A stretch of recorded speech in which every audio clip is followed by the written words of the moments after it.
this is the yeshiva. Students sit here many hours each day. Two people learn together, and if they have questions, they can approach one of the rabbis. Wow, look at this mezuzah. This is so cool, Hezzy. This is awesome. This is the Gemara. Yeah, this is the Gemara. This is like the oral Torah. That's right. This is the oral Torah. What is a yeshiva? We first have to ask ourselves the question, what's a human being? Oh, wow, okay. All the small things that you did for the good of the world with a goodwill adds up. It can fill your heart in a very satisfactory manner. This is what the yeshiva is. This is what the heart of the yeshiva does. I have nothing against university. They know what their job is. But when it comes to spiritual education, that's where I've got a very clear statement. You want to be educated spiritually? There's only one place, the yeshiva.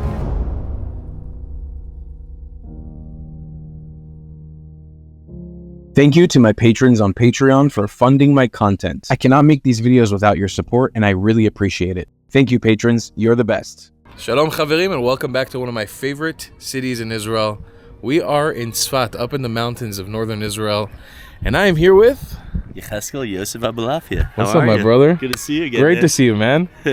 We connected a couple months ago. We made an amazing video together. Who are you, Hezzy? What do you do? I'm a rabbi. I am a spiritual guide, and I teach Jewish meditation.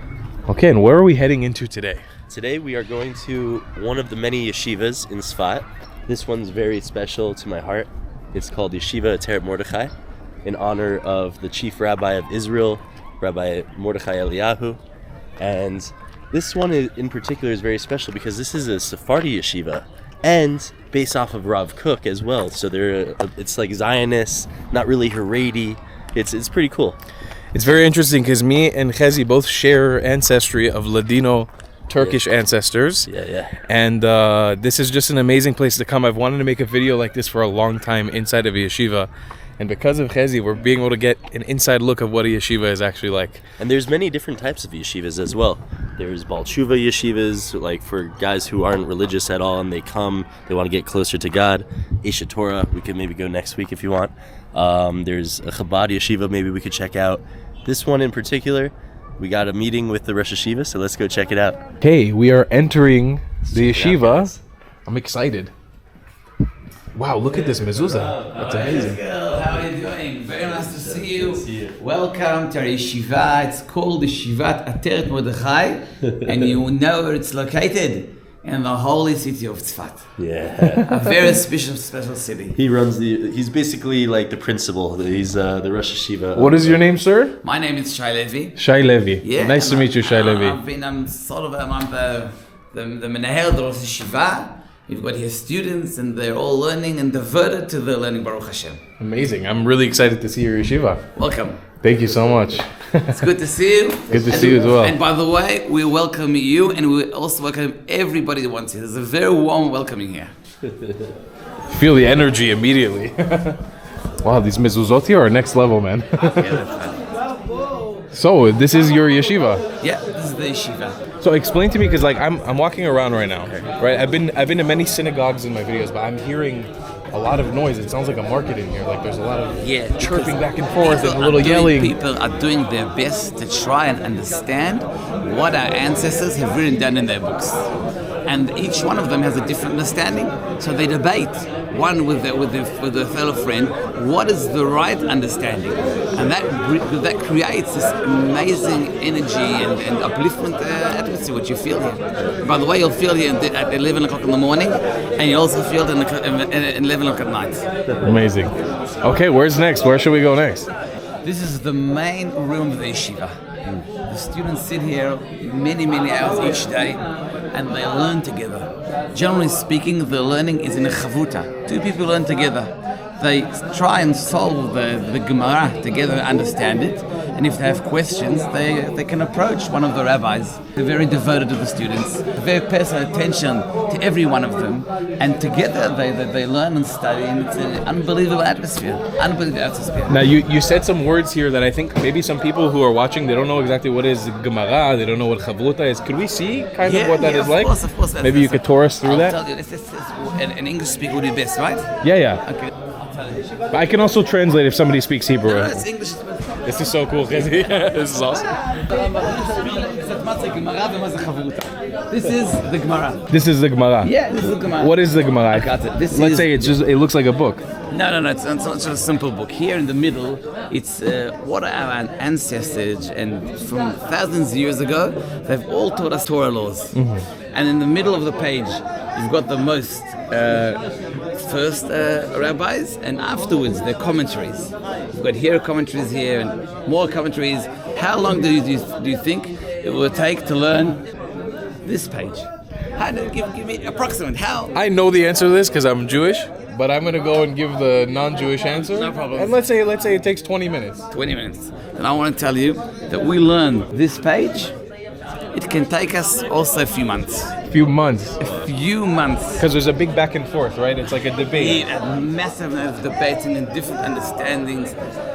It's so deep and so difficult sometimes, much more deeper than any other subject that you know. Much harder. Unbelievable. In physics and mathematics, much more harder. The Gemara is the same as the Talmud? Is that what people... Yeah. It's the same name? The same word. This is like the oral Torah. That's right. This is the oral Torah, and the students sit here and they study the subject approximately 10 hours a day. Wow. 10 hours a day, yeah. Now, you said, what is a chavruta? Like, what am I... That's maybe Michael. Nice to meet you, Michael. My name is Tal. Tal? Tal. A chavruta is someone that you discuss, you learn the subjects of throughout the whole Torah, of whether it's the Talmud that you learn, whether it's the Torah that you learn, the Bible, whether it's any other book that was passed down through the generations. It's when you learn something by yourself, you can have a discussion with yourself. Whether it's where you learn with the chavruta, our ancestors say that it's written down that a good chavruta is the only way to really learn and ignite the fire of the Torah, that really you can understand all the meanings throughout the Torah. Amazing. Can I just ask, I'm just curious, just because I'm learning that this is like one of the only Sephardi, Mizrahi like yeshivas in Israel. Where's your family from? Because we look very similar, actually. I'm from Canada. My family's from Canada. My father is Indian. Indian? Yeah, Indian. Oh, wow. Where are you? I'm actually not Indian at all. I'm Iraqi Jewish. Iraqi and a mix of other things. You're fully Indian? No, my mother is Portuguese. My father is Indian. I moved to Canada, and I was born and became Amazing. Which community in India? Mumbai? Mumbai. Well, Amazing. then it was Bombay back then. So cool, man. Nice to meet you. Nice to meet you, Tom. I appreciate the Great to see you. explanation. No Thank problem. you. Thank you, brother. Wow, what an amazing place, man. The energy here is unbelievable. And by the way, you can feel this energy now, but if you would come here at 10 o'clock at night, you would feel the same energy. Amazing. Now we've arrived in the main room of the yeshiva. In Hebrew words, it's called the Bet Midrash. It's banui. It's built from different parts. Here's the bima, and when the bima, yeah. Okay. And when we daven, the cantor he stands here and he leads the tefillah. He leads the prayers. Here's the Aron Kodesh, where the Sifrei Torah are here. And during the whole day, the students sit around here, and that's what's the this room is combined with. You can see all around the room, you've got heaps amount of different commentaries. From thousands of years and hundreds of years, people have been written on this, what's called the oral Torah.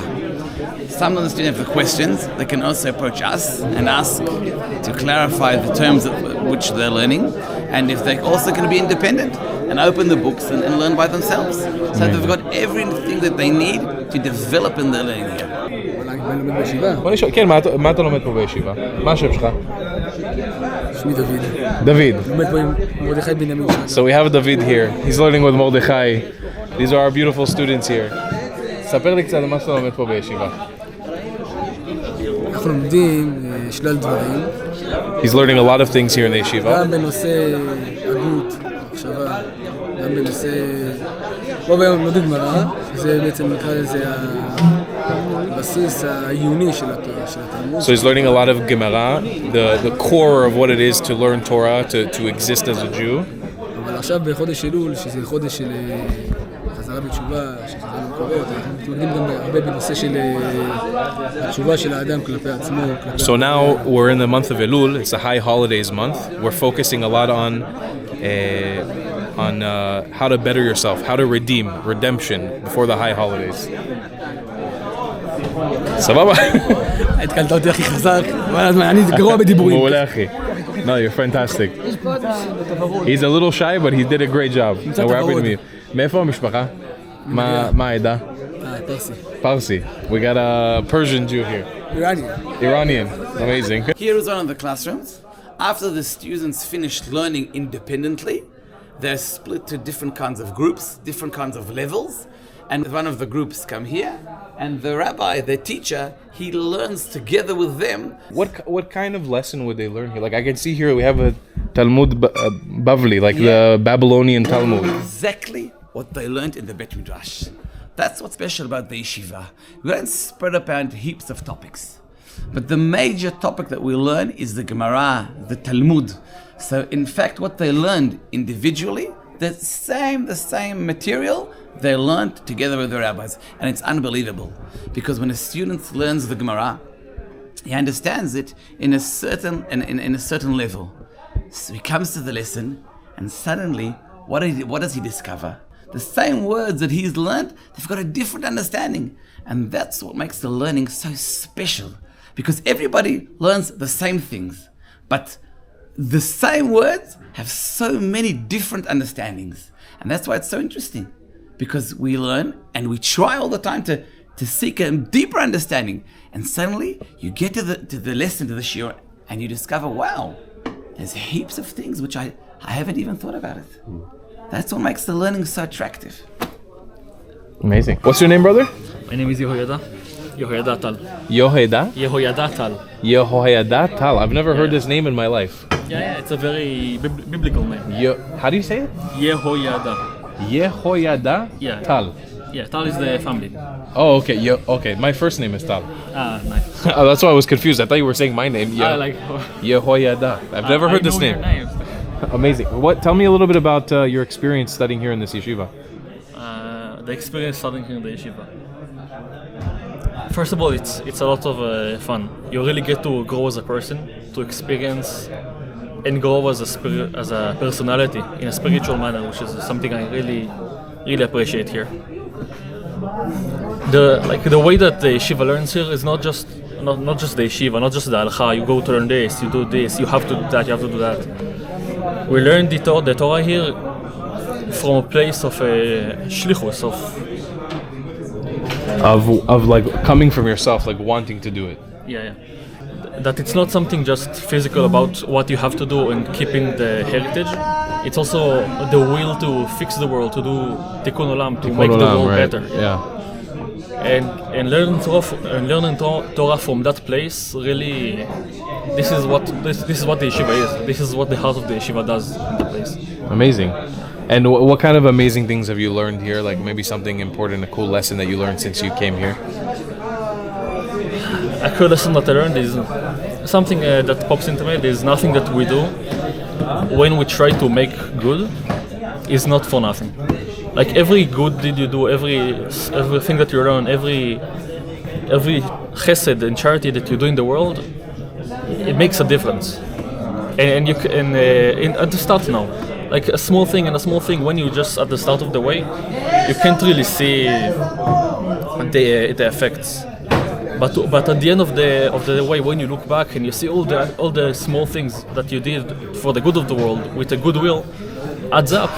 It can fill your heart in a very satisfactory manner. Okay, Rabbi, now we're on the outside of your beautiful yeshiva.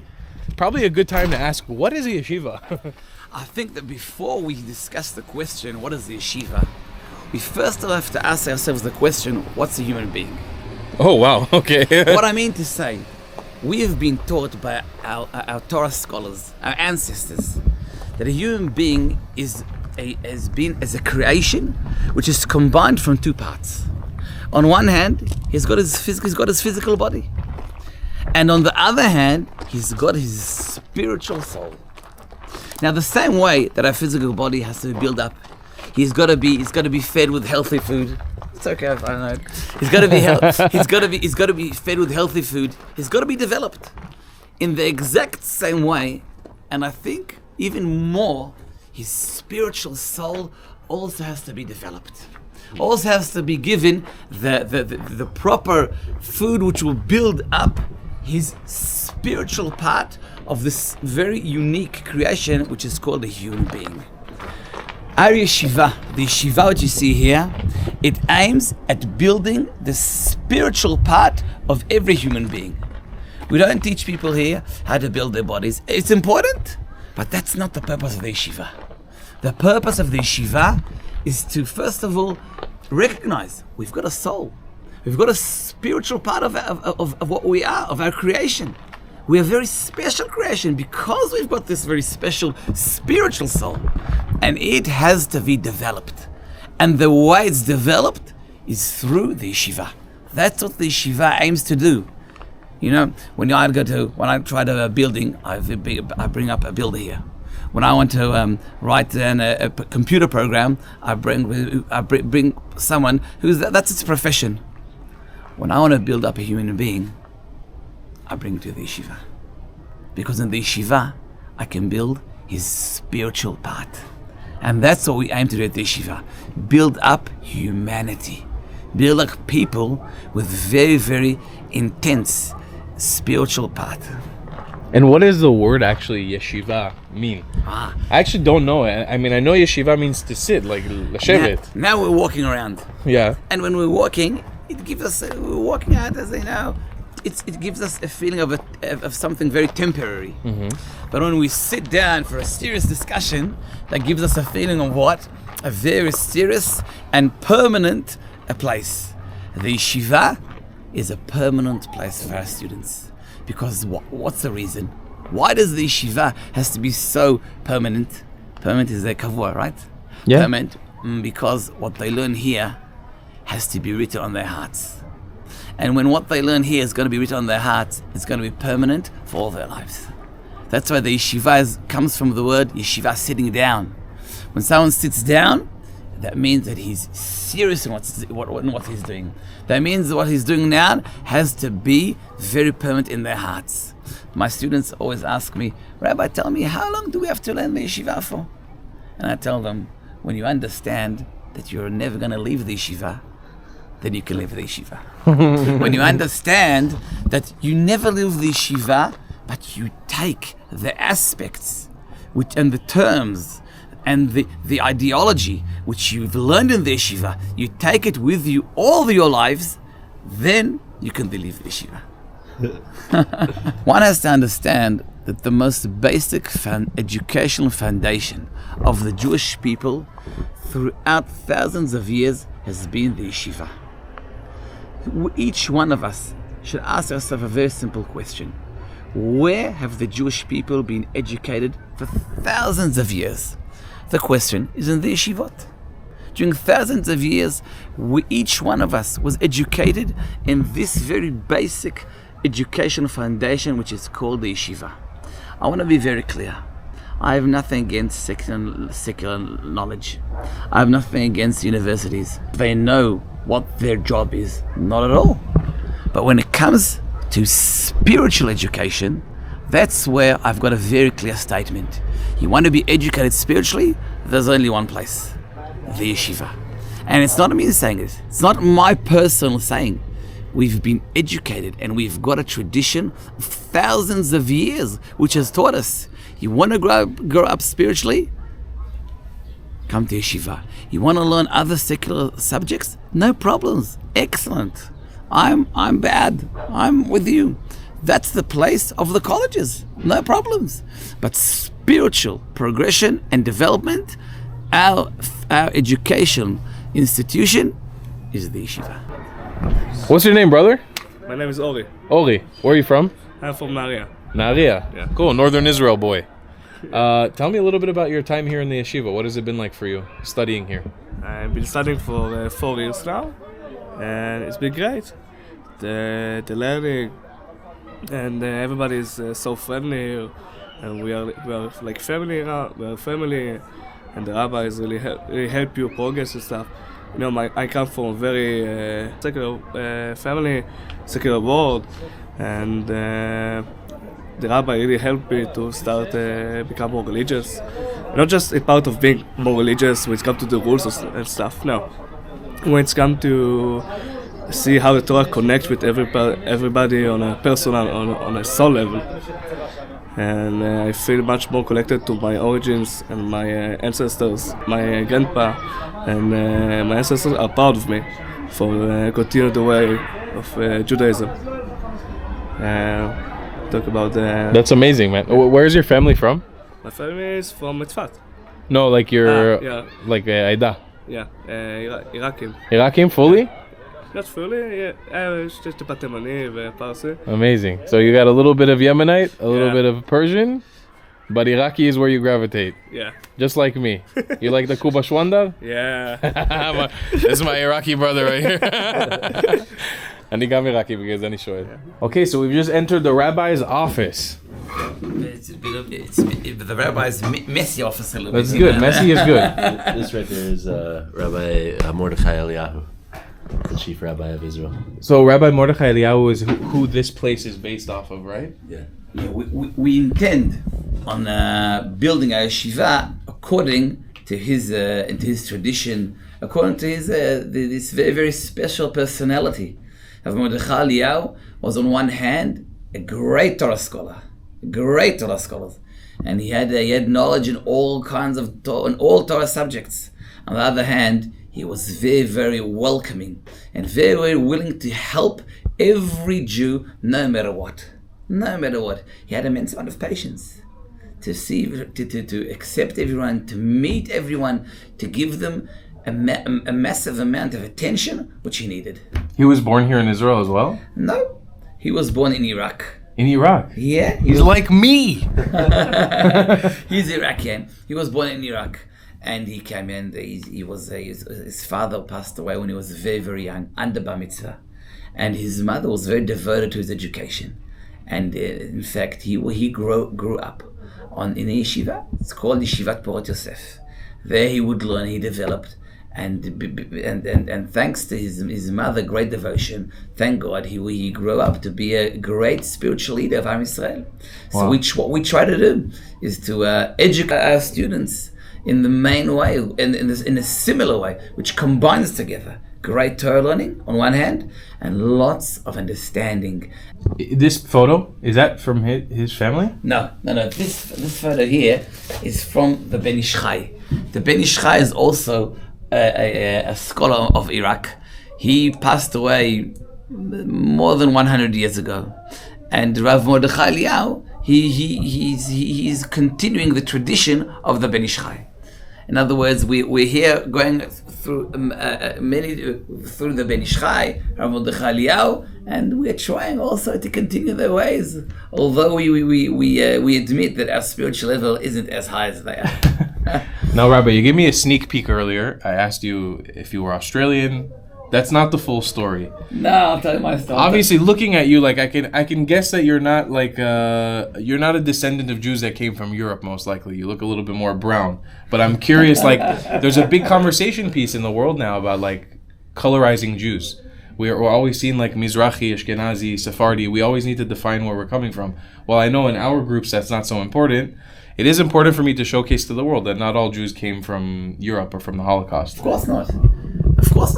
Most of the Jews were all in Israel for many years, and for example, my ancestors came from Chalab in Syria. That's from my father's side. From my mother's side, they came from Bukhara. That's it's in Russia and in that area. But my father and all his family, my grandfather and my grandmother, both of them made Aliyah. They arrived in Eretz Israel. They were in Syria, in Chalab. It's when we hear Chalab here in the news, we were reminded from where we've come. And there's a very, very, very great and deep tradition of Sephardic Torah scholars, and they've got to be learned. And there's heaps that we can learn from them. If we would manage to go in their way, always see blessing in what we're doing. Beautiful. You may be surprised, but I started learning in yeshiva when I was approximately 19 years old. And Baruch Hashem, 20 years afterwards, when I was 38 years old, then I arrived here in Tzfat to be the manager of the yeshiva, to be a Rosh Yeshiva. I was very, very devoted to Torah learning during 20 years. 20 years of approximately 10 to 12 hours of learning each day. People ask me, what's the difference? Why did it take you 20 years? You can get in any college, you can get your diploma in 3 years. What do you need? What took you 20 years? But I understand that we're talking about two different terms, two different subjects of our lives. When we learn in college, then we aim at receiving a certificate, at receiving a diploma. When we're learning in yeshiva, we aim at getting to the maximum spirituality which we're capable of. There are people who reach their maximum capabilities after 3 years. There are people after 5 years. And some people take some 20 years to feel that they're full, that they've got enough spiritual energy that only now we can go and teach other people. Did you ever have any doubt inside of you that you were in for too long? Or like, did you feel like a failure at any point where you're like, why do I not feel like I'm ready to move on yet? I'll be honest with you. First of all, I've got to make it very, very clear. Every student who learns in the yeshiva aims at teaching at some point of time. No one aims at sitting in the yeshiva until he's 70 years old. Everybody aims at some stage to leave the yeshiva and do other things in his world. Either to teach. Some of our students, by the way, finish yeshiva, then they go to learn colleges. Some of our students learn yeshiva, then they go to the army. Others think that they should sit many more years in the yeshiva to become rabbis, to become Torah teachers, and so on in this condition. So everyone who sits in the yeshiva aims at a certain stage of his life to continue, but there's no pressure. It's the exact opposite. We've been educated. The greater you are, the more you'll have to give. The more you've invested in yourself, the more you've uplifted yourself and gained deeper understanding of Torah education, the more you'll have to give. In other words, when we learn during 10 years, 20, it doesn't matter, each one according to how many years it takes him. What he's focused on is not only his personal development. He's focused at his personal development because he recognizes that the better he'll be, the more he will have to give. That's the only reason. We're not focusing on ourselves because we want to build ourselves and we don't care about everyone else. The exact opposite. We invest in ourselves because we've recognized the very simple fact. The better you are, the greater you are, the more you'll have to give. Chazak. I love it. So Yecheskel is taking me right now to tour what the living quarters of this yeshiva is like. Yeah, so these are the dorms. We're actually raising money to get them fixed up. As you can see, they're slowly falling apart. But these guys are humble and they don't complain at all. But yeah, very simple. This is what we eat. It smells good in here. It smells delicious. Wow.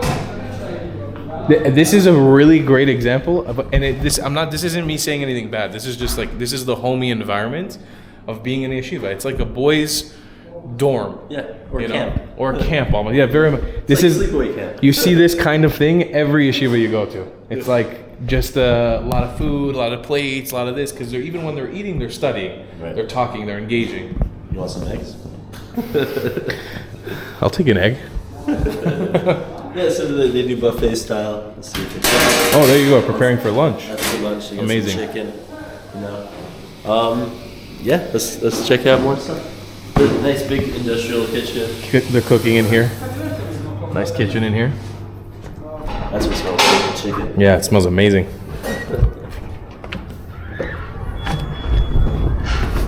And this is a mikveh, actually. This one right here? Yeah. Wow. So they have an on-site mikveh. Yeah. I don't know if it's open, but let's check it out. Many different types of a mikveh. There's different levels to it. The one that we went to Tal this morning was a natural spring, and that's called Mayim Chaim. It's natural. It comes from nature. That's the highest, I would say. But this type of mikveh is actually, they collect the rainwater, and they put a certain amount. It has to be a certain measurement as well. And they come in and purify themselves every morning. And they'll do this every morning before they start studying. Yeah, before prayer. It's a Jewish ritual bath. The mikveh. We baptize ourselves. Actually, Jews love basketball. Almost every yeshiva I went to, Yeah, Jews they're really good at basketball. this is true. You know, maybe they can't jump as high, but they're really good at shooting hoops. They love to have fun. It's a great way to, you know, after sitting down for hours and hours, just move your body, have a good time. So they usually hang out here after the classes. And like you see, every single room is their own little room. That one looks open. You want to check it out? Yeah. So it's every single room is like, I know you didn't stay in this specific one, but usually there's beds. you'll dorm with people though. Like, Yeah, other bunk people. beds usually, Bunk beds. stuff like that. The one I went to at Isha Torah, if we could go maybe one time, it's a very trippy building. Mm-hmm. It's old, ancient. I lived there for 3 years with my brother. It was amazing. Let's see. So they share a bathroom. So this is the communal bathroom. Yeah. That's what that looks like. He's resting. It's bunk bed. Okay, it's a bunk. I don't want to film invade the privacy. But there you go. That's what it looks like. Each one, it's got a room with a few bunk beds inside. I've had the opportunity. Like many of my friends have studied in different yeshivas around Israel and in America as I've grown up, and so I've had the chance to visit a lot of yeshivas in my life and sleep in some of them. And you know, you always see the living quarters always different. But the one thing is that I always drawn from it is it's very humble. A lot of times it's very, very humble. Yeah. The broken flags you can see. So that's one yeshiva, and there's many other types of yeshivas. Hopefully we'll be able to take you on other adventures. But this yeshiva in particular is struggling financially. So with your support, give tzedakah, give charity, and we'll put the link below. And this place could grow and grow. And if you yourself want to learn some Torah, come visit us. I'll bring you here. And we need your support. We need your help, especially in these times. Check out Yechezkel as well down below in the description. Abulafia meditation. I'll put it all in the description below. You guys can get all the information for here. All right, so we both have to walk up a cliff. Tzfat is very hilly, so lots of ups and downs. Wow, this is a beautiful market. Yeah. We were driving by and Yechezkel was like, "Did you know that Tzfat had a market?" I had no idea. First time here. Every Wednesday. We have Every Wednesday. Pop-up shuk. This is amazing. Big Lechem, he's got a theme song. I love it. Amazing. They got juices, baked goods, clothes. This is all like farmers and stuff from around here in the north. And they all come here to sell their things. This is awesome. This is a great market. Yeah. Lovely little market. It's cool. The Druze come here. The Jews come here. We all gather together, celebrate life. Yeah, well, look how beautiful this is. Look, yeah, fresh almonds. Yeah.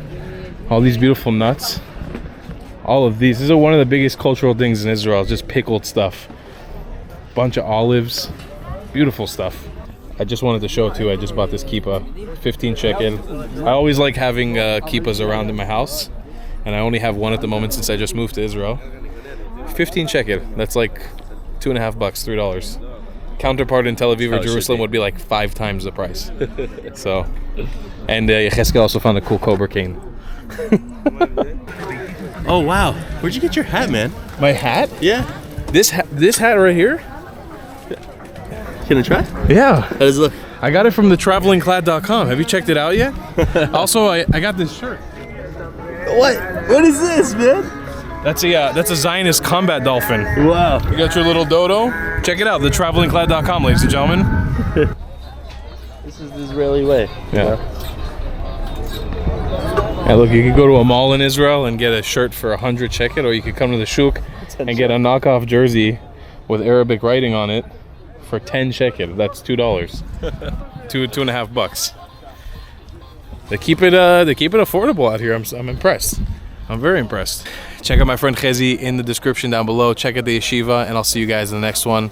I love you long time. TravelingCloud.com for merch. Get it. See you then. Bye. If you believe in my content and want to support me, just know your help is needed. There's a bunch of great ways to monetarily support the channel. Some of the best ways to support me happen to be PayPal, Buy Me a Coffee, or joining our Patreon community. Links to them can be found in the pinned comments or the description of every one of my videos. Joining my Patreon community gives you access to exclusive content and the chance to talk to me on our Discord server. I also go live almost every day here on YouTube. And after my live streams, me and my patrons from Patreon head over to our Discord server to an exclusive after-party hangout. Your support is the only way that I can keep creating the content that you love watching for me. Thank you.